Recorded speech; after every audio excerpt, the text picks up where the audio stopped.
Okay, it is recording now. Okay. All right, welcome to the Baseball Blue Book podcast. My name is Eric Wobenaw, the president of the Baseball Blue Book. Today, we are excited to have a special guest with us, Seth Daniels, the director of product at Diamond Sports at Rapsodo, the leading provider of baseball technology and analytics. Rapsodo has been changing the game by providing players and coaches with a wealth of data and insights that can be used to improve performance, optimize training, and gain a competitive edge on the field. Welcome, Seth. How are you today?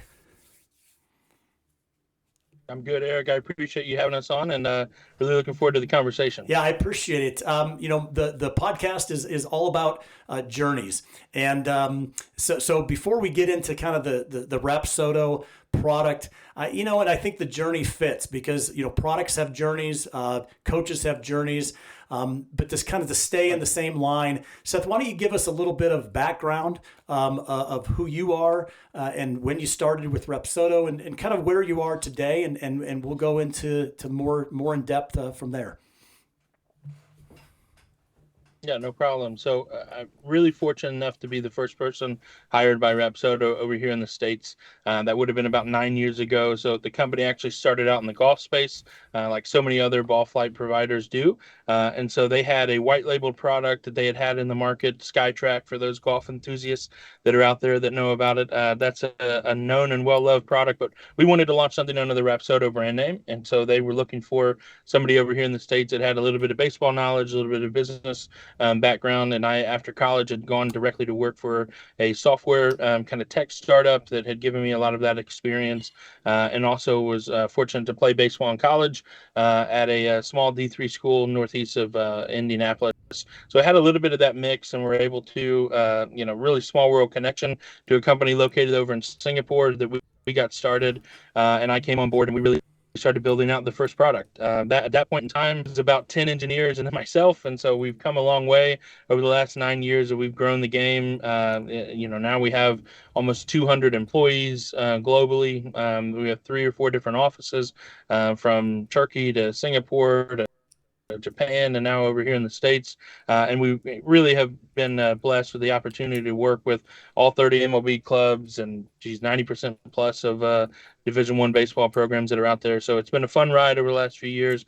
I've transitioned into a director of product role for us, so I get to really be deep in the weeds of kind of what we're building and that journey of the product and what that looks like. So, excited about kind of where we're going, but also looking forward to kind of talking with you. And like you said, it has been a journey all the way around from product to myself. So it's been a good process, but I think we're not done. I think that's great, and I appreciate you being on because one of the things that I talk to the coaches a lot on my podcast is kind of the old school, new school of baseball, right? And how they balance, the new school with technology and the analytics and all of this data that's coming, but also the coach that kind of can see a good pitcher and can recognize a guy that the ball comes off the bat real well.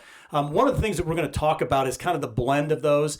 But before we do, I'd like for you to kind of summarize Rapsodo and Diamond Sports, because one of the things that we see in baseball, which is great, is kind of the new batch of people that constantly come through.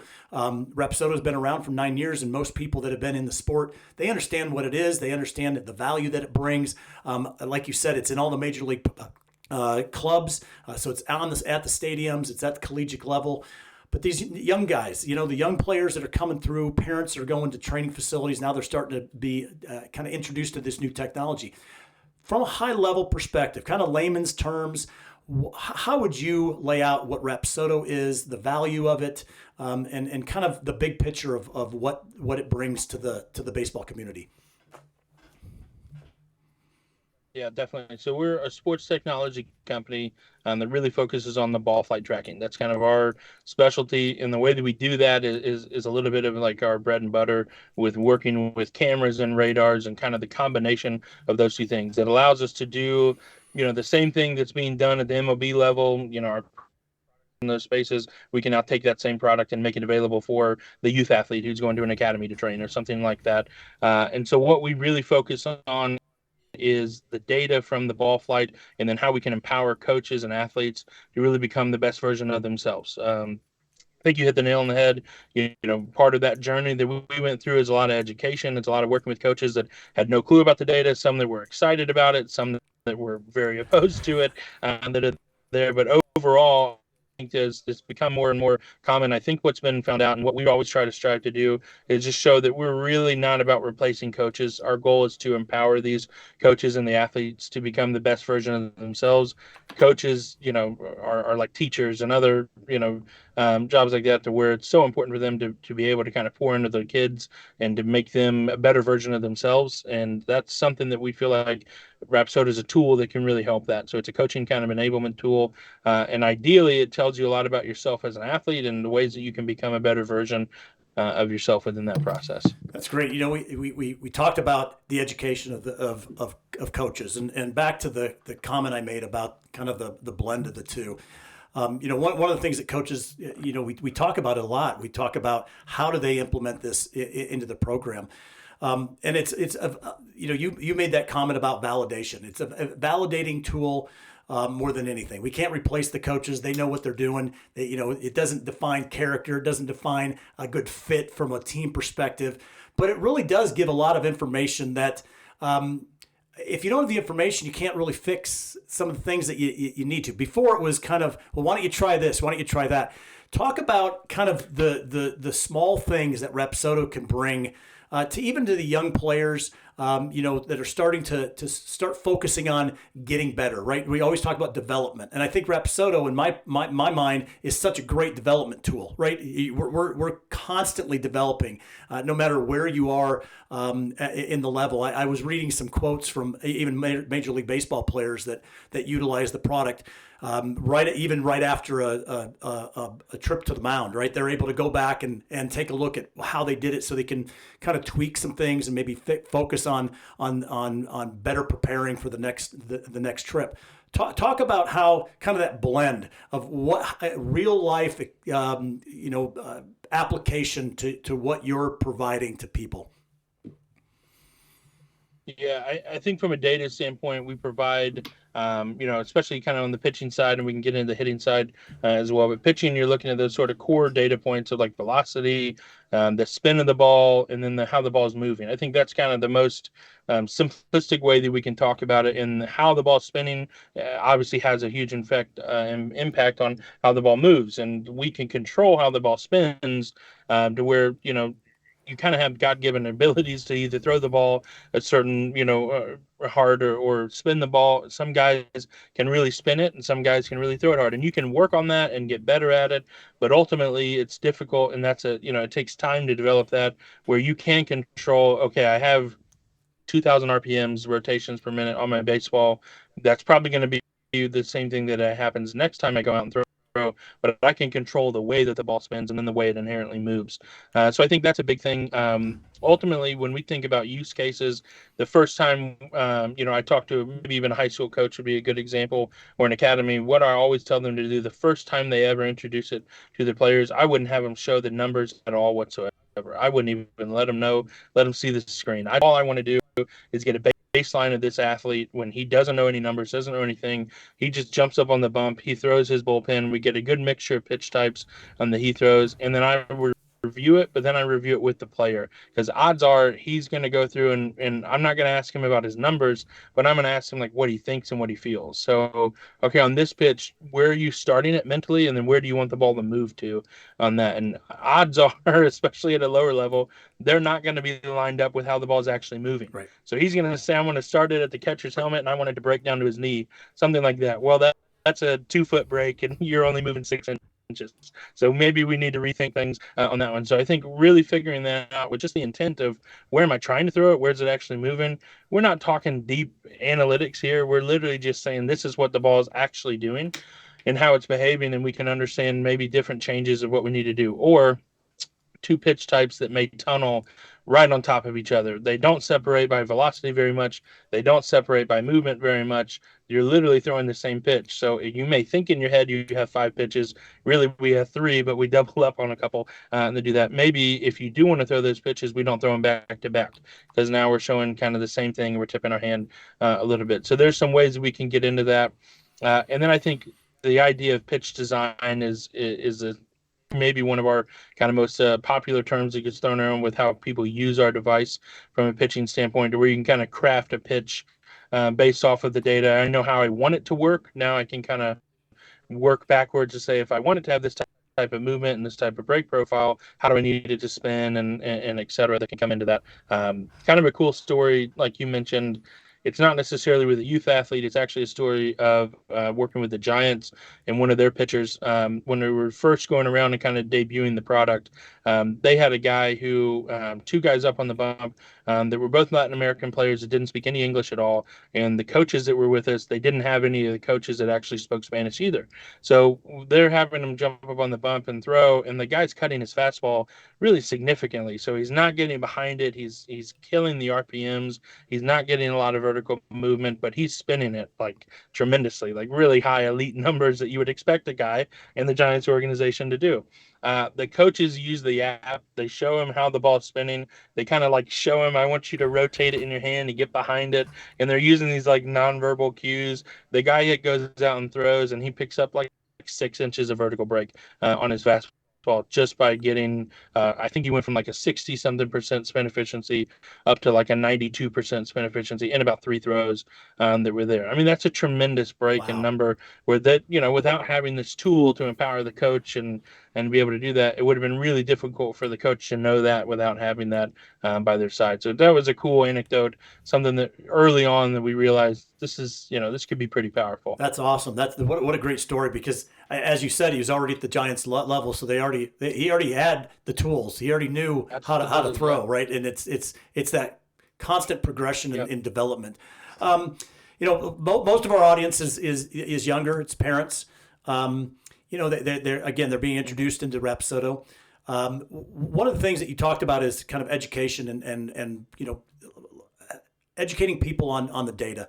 What are some programs that you guys have? I know that you guys have an educational path, kind of a track that you guys provide. Talk about kind of the app that you have, the ability to have people kind of be active in their own development, and what you guys are doing to bring that to the industry. Definitely more and more. And I think as we continue to go and I look at our kind of product outlook, the more that we can empower parents, players, et cetera, to kind of own their own journey in this process and own their own development plan. I think that we're a big fan of, just because it's something that we can kind of help provide the tools to do so. We have a certification program that myself and another guy did, that we talked to other experts and brought in, so it kind of gives you the baseline understanding of what the data is, what it looks like. But even more than that, I think it's a great coaching resource tool. But from a parent player standpoint, we have data guides that just come out to say, like, okay, if you're this age, what is the industry average? What are we doing? We need to provide context to the data. So that's something that's a huge priority for us as we continue to go and kind of build out these tools, is to give understanding and context next to really everything we do. Not only how do you rank against your peers on your team, or even in a regional standpoint, or how do I what are my strengths and weaknesses, what are areas I need to work on. I think that's probably the most beneficial tool that we can provide from an athlete standpoint, because so much of it is development and what do I need to work on and how do I get there and go to that spot. Because otherwise, if I just look at the data, I can get a little lost in what I'm looking at, wondering, is this good? Is this bad? Where do I need to go? And we're fortunate that we work with so many, college teams, high school teams, pro teams, that in that space, we kind of know what are those levels of baseball and what are the numbers that are maybe expected in order to play at those different levels. And so that gives us really good context that we can provide back to give, athletes a little bit of an understanding where I kind of rank, where am I at on that scale. And obviously, we're a development tool, so we want you to develop. So just because you're not there yet doesn't mean you can't get there, but you got to have the tools and resources to do so. You guys provide a ton of data, and like you said, context means anything when you have data, right? Data can tell you anything. It can be good and bad. What are some specific things, data points that are important from Rapsodo? I mean, people talk about Rapsodo scores. They talk about these things. What does that mean? From a parent's perspective, young kids, they're coming through.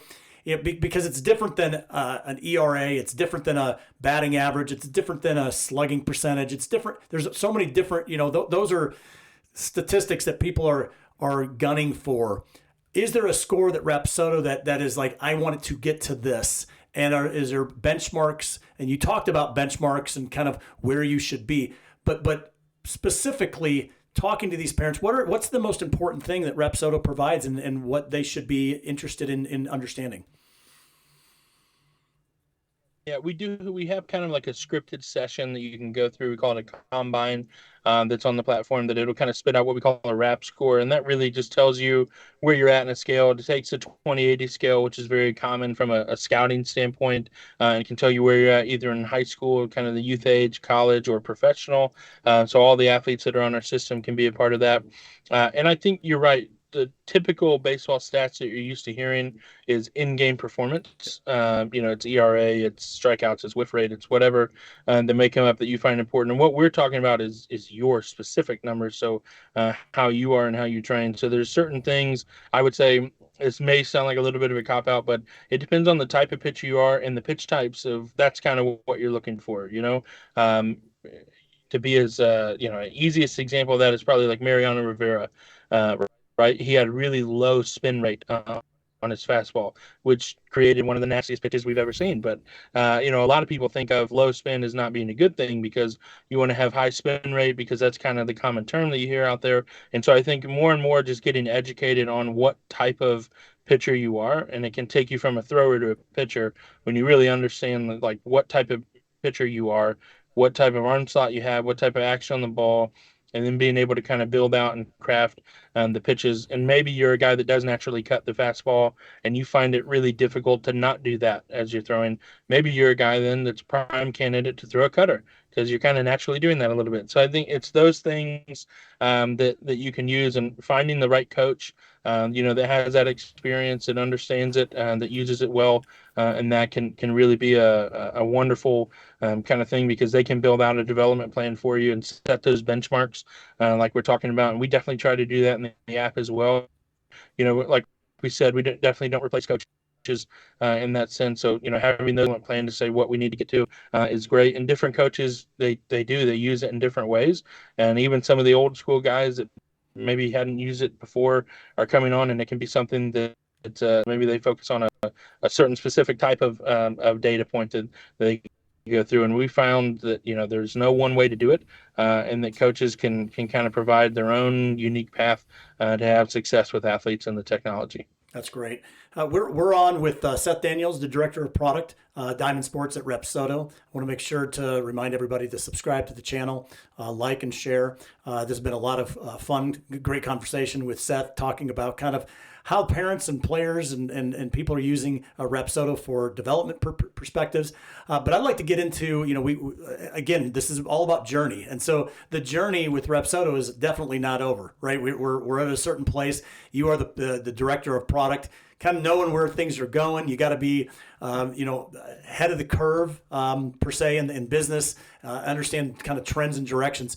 Can you talk about what are some of the most interesting trends and developments that you've seen in the world of baseball analytics, and kind of where you're going, and what can you do to bring that to the industry?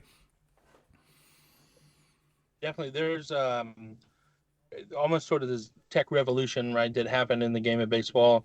And so there's a lot of data out there, and there's a lot of other companies that do it, that are there, that, there can be a little bit of like data fatigue, I think, and sometimes with there being so many different tools and resources that are out there. So as that continues to grow and we get into more and more measurables and things that are out there, I think that'll be an interesting blend of what that looks like at every level of athlete that's out there, and how much is too much, or how much do they kind of put together, and are able to kind of be a comprehensive and cohesive kind of solution. So I think that'll be an interesting trend as we keep going. A lot of the academies that are out there, the way that they utilize technology, a lot of them do it in a really high level, right? They're the academies and some of the technology that they have and use could rival some of the MLB teams that we go and see in the technology they use. So it's incredible what these guys are doing at these facilities that are out there. I think that's going to continue, and hopefully, the more education that happens there,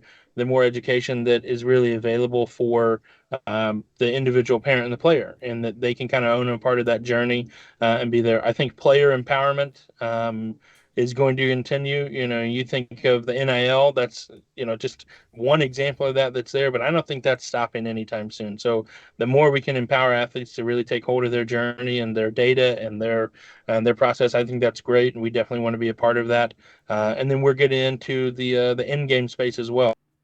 You mentioned we've been a development company, and we have for so long, and for us, we feel like that's the next step in our kind of journey, is that we definitely want to continue to expand and get into more and more places, whether it's high schools or other academies or low level colleges that we feel like we can continue to grow to, but definitely coming out into the in-game, the stadium space as well. So we have our stadium tool that launched this year that we're in to several places, and during the spring we'll be at a bunch of college and semi-pro summer leagues that we have going on. So for us, that's kind of our next step in this technology space. Is we're going to launch. We've launched that product and now kind of pushing that, and it's been good. A completely different kind of type of market, but for us, we feel like we've done a good job of building a base at the practice market, and if we can kind of put that together with the end game and form a really good union, now a player can really understand how what he's doing on the practice side translates well to the in game side, and we can kind of have that back and forth, and it can all be housed in one space. So excited about that. Oh, I think that's great. In game, you always hear coaches. You got a good practice player, you got a good guy that trains. But how does that translate over to the end game, and a lot of things? There's a lot of factors, right? Baseball is they always talk about the mental side of baseball. It impacts everything, right? So I can get on the mound, I can throw a perfect session, and get great analytics, great data. But how does that translate over to the end game? So I think that's fantastic. You shared one story about a Giants pitcher. Any success stories on kind of you traveling around? And I love the perspective that you bring. You've been doing this from the very beginning, right? Kind of people are going, what the heck is this? I get it, but I don't. You had to use some of those anecdotal success stories kind of to continue to move this forward. But overall, from a perspective of some success stories, but also how that's transitioned into kind of your analytics and looking at things and how it is improving the game of baseball. Talk about that a bit. Yeah, I think we didn't. It wasn't on our mind. Like, our mission statement wasn't to change the game of baseball or anything like that. And I'm not saying that like single-handedly we have, but the democratization of the data from being at the top of the pyramid down to all the lower levels. When I see kids that come out and they know their data and they're going on to high school teams and they're asking their coaches about it, and colleges, like that, to me is something that is pretty cool. Being a fan and a player, but more importantly a fan of the sport that we all kind of grew up loving and playing. And I, in college, I was lucky if I got videotaped when I was pitching. That was a big day if they brought out the tape recorder. So I'm kind of dating myself a little bit there, but it's just true that that wasn't available. And I went to a D3 school that we didn't have the resources. They were there at that point in time. Other Division I programs did have something like a Rapsodo, but now there's, I don't know, a healthy percentage of Division III schools that have our product that are out there. So for me, that's a really cool kind of thing that gets out there.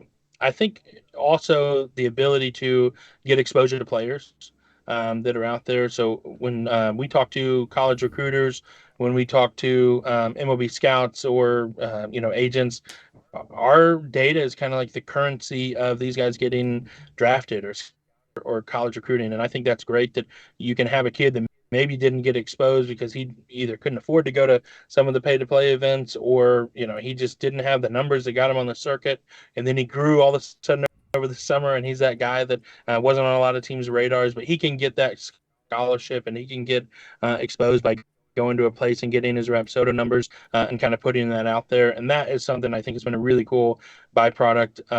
We had the COVID year that hit, and it ruined a lot of kids' high school senior years. And man, your heart's got to break for those kids that didn't get an opportunity to go and play.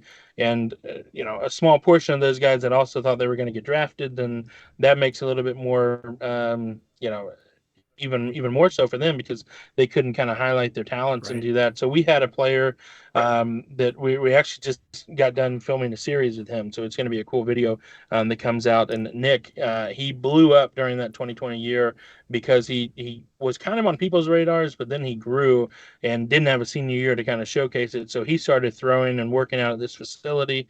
And then those numbers and the video of him working out on the iPad, the Rapsodo app, started blowing up, and you could see it on ESPN and MLB Network. And he was just this kind of unicorn prospect that everyone's freaking out. And the Rays ended up taking him, I think, in the first round on that one. So, I mean, just a cool story that kid without a Rapsodo device was not going to get drafted first in the first round. He for sure had the talent to get drafted. Don't get me wrong.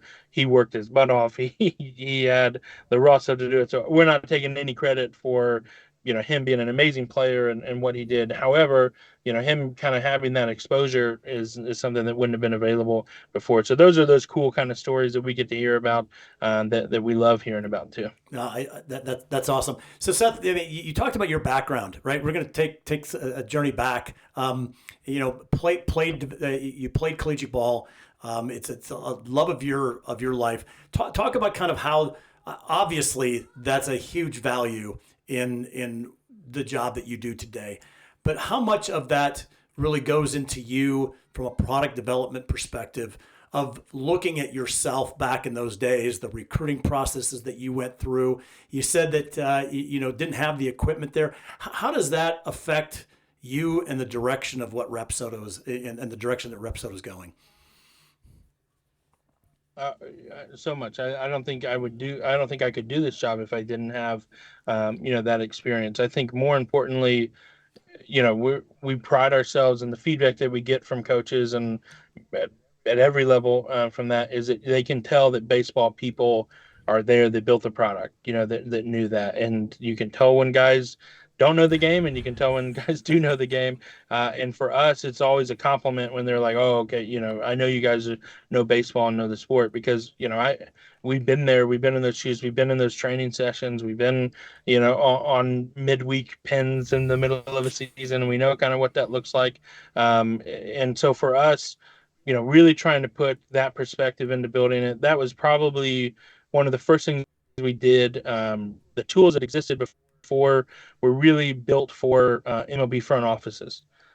They were just high level data analytics tools that would give them numbers that they could crunch and know how to evaluate a player, evaluate possible draft trades or whatever. But they didn't really have anything that actually taught the coaches and the players. So there was no user interface. There was no spinning ball graphic of showing you how it worked. It was literally just a spreadsheet of numbers. So most MLB coaches, even though they had access to it, didn't actually use it because there was nobody there translating it to them for actual, numbers talk in baseball. And so us building out that interface and really serving two different customers there. Yeah, we have the high level data stuff that can go in API and it can live there. But more importantly, we want the coach to be able to look at this, understand the data, really get actionable insights from it, and make real impacts to the player in the middle of that session and not have to wait and do that. So I think that's probably a big part of it. And without having that kind of baseball knowledge and background of what that. I'll be honest, I had to do a lot of homework, and there's a lot of guys a heck of a lot smarter than me, Dr. Alan Nathan and other baseball physicists out there that I poured through case studies and reports and everything because I was not a physicist and I'm still not on that. So I those guys are tip of the cap to them. They're one of the pioneers around what all this stuff means and why it's important anyways. But we kind of piggyback on top of their shoulders. Oh, that's great. When you think of the timing, I mean, you're almost you've taken the Jonah Hill approach and you've put something in front of it so people can understand it, right? The Moneyball was the high level data, right? The high level stats, but you needed somebody to translate it. And I think Rapsodo is such a great blend of providing that high level data, but also now really developing that interface, the translation of that data, so that I can understand it, the kid can understand it, a parent, a dad, that if they understand the data, they can understand how it can help, and from a development perspective, I think that's fantastic. Seth, this has been a lot of fun. Just to kind of wrap up, to talk about just kind of, we talked about kind of where the product is going. high level, Rapsodo, what do we got in store? What are some cool things that we can look forward to? I know there's always the first of the year kind of release of new things. What can we expect from Rapsodo in the next 12 to 18 months?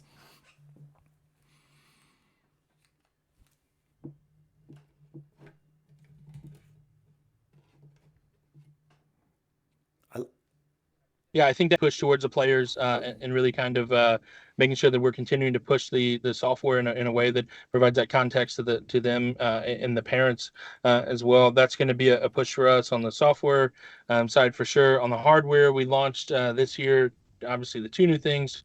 So we have our high-end practice tool we call the Pro 3.0. That guy does some incredible things with all the tech that we've learned really in the last 5-6 years and put into that. So it's our new product. It has cameras facing both directions. We can get into like seam orientation and seam shifted wake break and stuff that again requires probably a certain level of a degree in order to understand and get into. So that's something that we were excited to get into teams' hands. I think that that'll be a kind of the next new hot topic thing that's out there that people pushing towards is that seam shifted wake break and what that looks like. And then obviously the stadium side, we're excited. Hopefully more and more, the audience goes out and travels around in the summers or in the fall leagues, and what that looks like, you'll start to see some of our devices around and be able to get the data, and hopefully they can be in your hands. Well, one of the things we did talk about before, but it's so exciting is the vernacular that's changing. I mean, Rapsodo is truly changing the vernacular that you're hearing from the announcers. The game, even just listening to it today, it's crazy. The different statistics that they are now talking about more than they've ever talked before. I mean, most of the stuff is all brand new. The last thing, I know we already said last thing, but give me the story on kind of the efficiency terms and some of the other things that Rapsodo is really. You guys are the ones that kind of came up with this stuff.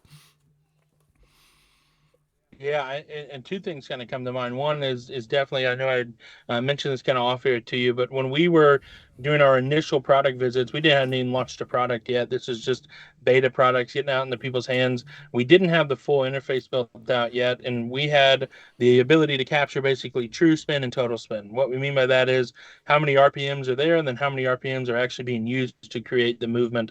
It's kind of the most simple way I could put that. And we wanted to find that correlation piece between the two, to have one number be the thing that you didn't need to look at both. You just needed this one thing that could really show how efficient that ball was. So spin efficiency was sort of the term, and they came up on a long cross-country tour car ride with myself and another engineer, and we kind of put that into place. And now, you hear it on that, and I think kind of pinch me moments, I guess, a little bit that we get to go, and I'll have, we'll do Zoom calls with MLB broadcasters and ESPN broadcasters and try to teach them about the data and the terminology so that they can be educated about how to talk about this stuff and what it means. And we'll go down and meet with all the MLB clubs, and there'll be 30 to 40 coaches in a room, and we're teaching them things like what's true spin and total spin and spin efficiency, and we'll go through that. And now we don't have to do that as much, but the first couple of years of selling into MLB teams, it was all about education and being that way. So I think that hopefully parents that hear this and kids that they're starting to get into the numbers, even MLB coaches needed to be taught what this stuff was. This is not something that's just inherent. So I think definitely don't be discouraged or fearful of it. It's just something that is kind of the new way that baseball is going. But they're not alone in needing to learn it. And there's a lot of good resources and tools that are out there, and hopefully we can be part of that. Steph, I think you said it perfectly right there. Don't be afraid of it, right?